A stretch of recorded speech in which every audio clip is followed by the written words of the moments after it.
Welcome to the Rusted Garden Homestead. Today I'm going to show you how to grow tiny Tim tomatoes or any dwarf variety tomato plant indoors under white LED shop lights. These are not grow lights, these are just basic white LED shop lights. And check out the video description for more about the lighting, more about setting up the soil, and different things for starting seeds indoors.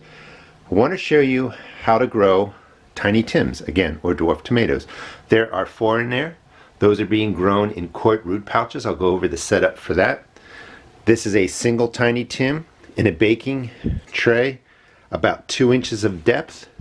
And then this is 2 tiny Tim plants in a baking tray that's larger, again, at least 2 inches worth of depth. More depth, the bigger the tomato plants are going to get. You're going to need to put them into a space where you have at least a 12-inch gap between the lights, but if you can get something higher, that's better.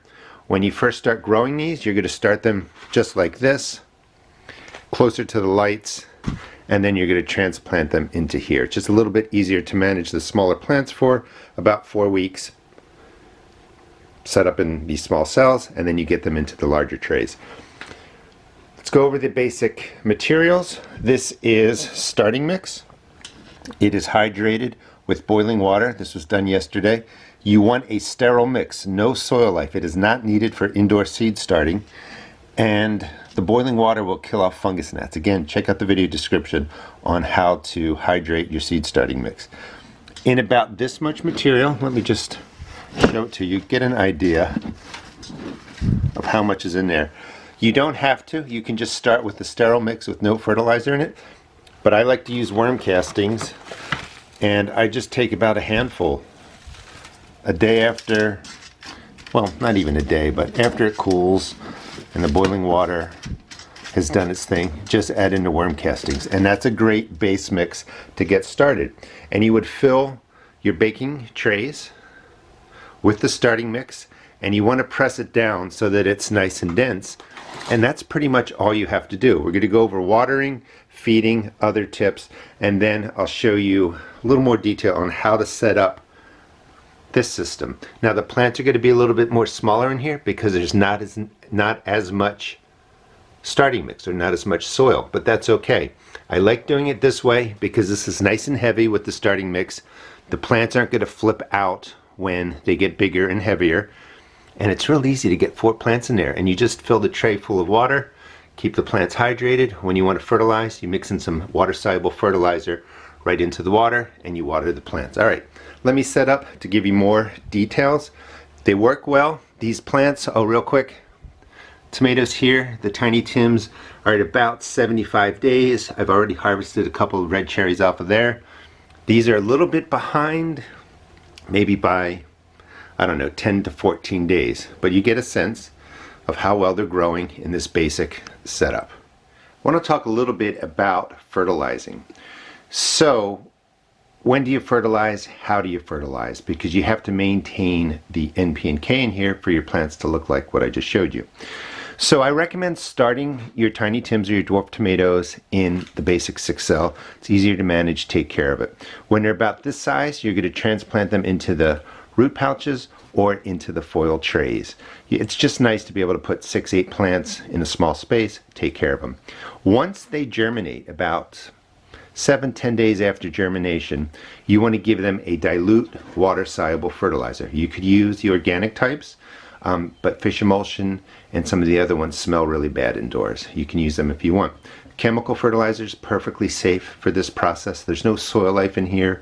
You're not abusing the chemical fertilizers. Just make sure you read the instructions, and you want to use this at the indoor dosage, which is just a little bit of fertilizer, or if they give you the outdoor dosage, which is usually like 1 tablespoon per gallon of water, cut it down by quarter strength. You want the NP and K to really be below a 5.55 NP and K. If you can get to like a 2 nitrogen, 1 phosphorus, 1 potassium, that's the best. But you want low numbers because the fertilizer will concentrate in the soil.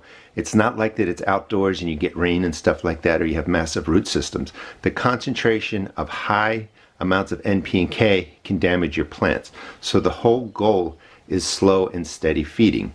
Once the plants are bigger, I'll actually show you how to set this up, and then we'll talk about the plants at the end. But once they are bigger, they're starting to produce fruit, you're really giving them fertilizer every 5 to 7 days. Now, this is alfalfa meal. This is an organic granular fertilizer. If you mix these into your starting mix instead of worm castings, these don't really give any fertilizer to your plants right away. These have to decompose and break down with soil microbiology, and they're a slow release. A lot of times these will grow fungus and mold, so I don't recommend using the granular organics in your seed starting mix. Either just stick with the water soluble type, organic or chemical, whatever you want to use, or put worm castings in the beginning. That tends to work pretty well. This is a gallon. Again, it's 1 teaspoon of this fertilizer, very low dose. This is what I use to water the plants. This is just a half a gallon or a quart or something like that. Fill it full of water. I will show you the watering and the feeding at the end. I mean, it's pretty straightforward. I have lots of videos on growing tomatoes indoors under the lights, but drop in the seed, the light stays about 2 inches above this. That's so when the plant germinates, it's hit by intense light. I'm using the white LED shop lights. You don't have to worry about par value or red lights or blue lights. They're wonderful lighting systems when you buy grow light systems that focus more on the par value and the color light that the tomato plants like. But you don't need that. Basic white LED shop lights, they're anywhere from $15 to $25. I actually got mine at Walmart. And again, check the video description. We'll talk more about them. So put the lights down close to this, about 2 inches, germinate. You wait about a week after germination, light amount of fertilizer, and then you just let this grow about 4 weeks, and we're going to pot them up right into these root pouches. And let me show you how to do it. Check out the video description. You'll see a link to my seed shop, and it's a kit for growing dwarf tomatoes inside. You'll get a pack of Tiny Tim seeds, 8 quart root pouches, a couple of flats, and starting cells, and that will allow you to do exactly what I'm showing here today. So the quart pouches are nice. So I recommend, a container this size that you can put on its side. And you want enough material in here that the root systems grow well, heavy enough so that the tomato doesn't flip out, but really so that when you water, this is going to hold water for a while. It's going to take care of the plant. If you use something smaller, the root systems get constrained. The tomatoes are even more dwarf than they're meant to be. Tiny Tims will get anywhere from 12 to 18 inches tall, depending on how you're growing them. And you're just loading the seed starting mix in just like that. Make a hole right in the middle. Pop out your tomato plant when it's about this size, and you just drop it in. Add a little bit more soil, press it in. Let me move this out of the way. And then that's the setup. This is going to stay on its side. You just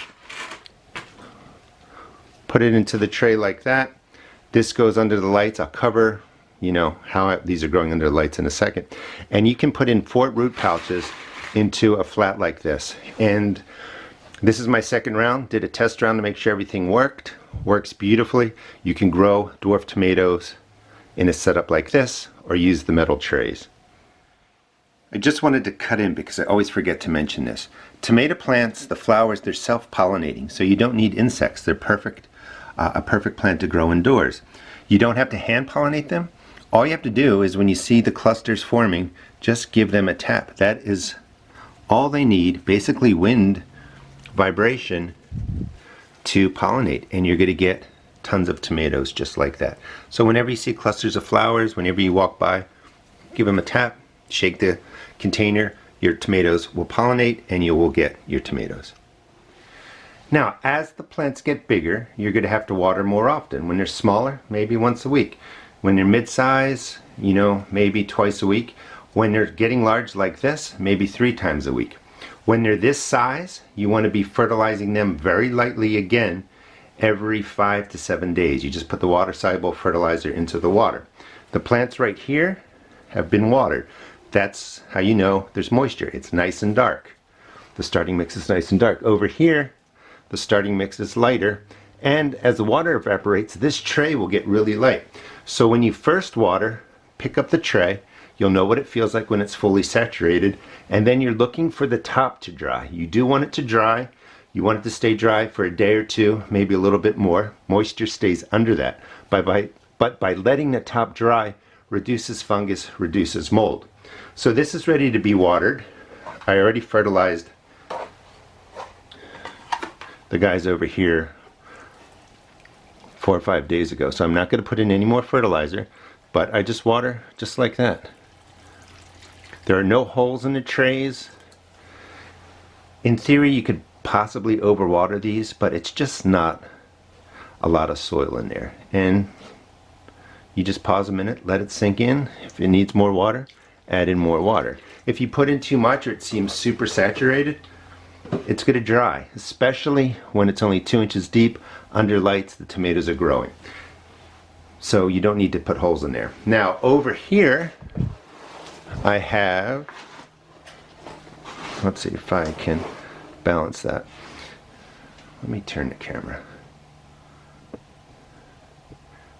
I have the root pouches. There are 4 plants in there. They need to be fertilized, so I have the dilute fertilizer in here, and I am just going to fill the flat just like that to about halfway up the side of the flat. And then you just let this sit for about a half an hour. The root pouches are made from recycled plastic water bottles. They will absorb the water in. In theory, the roots will even grow out of here if they need to, and then they will get air pruned. But that's all you really do, and you're going to end up with a mass amount of tomatoes. Let me put these back under the lights, show you how well they're growing. This is the setup. 2 white LED shop lights, 4 feet long, the dwarf tomatoes. Larger flat, at least 2 inches, seed starting mix, and you can just see all the flowers. The plant's here again, probably 75 days, 70 days. You can see the beautiful cherry tomatoes forming. And this is able to hold 2 plants. Lots of flowers. Your dwarf tomato plants are typically determinate variety tomatoes, so they get to a set height, produce all these flowers, and then they start producing the tomatoes. So they're going to come really, really fast. 1 plant in there. You might see, for instance, back there, some damage on the leaves. That's actually from when the plants got too close to the LED lights. That's nothing to worry about. The plants in the root pouches, the quart root pouches, 4 of them. Just look at the tomatoes that are forming on there. A whole lot right down here. And you know, tons of flowers are starting to form. So in this space right now there's 7 plants. They're doing really well. You can grow dwarf tomatoes under white LED shop lights. Please check out my seed shop at therustedgarden.com. You can find the kit right here for growing dwarf tomatoes. And please subscribe. I'll show you how to grow an entire vegetable garden indoors, outdoors, and everything in between in 2023. Thanks so much for watching.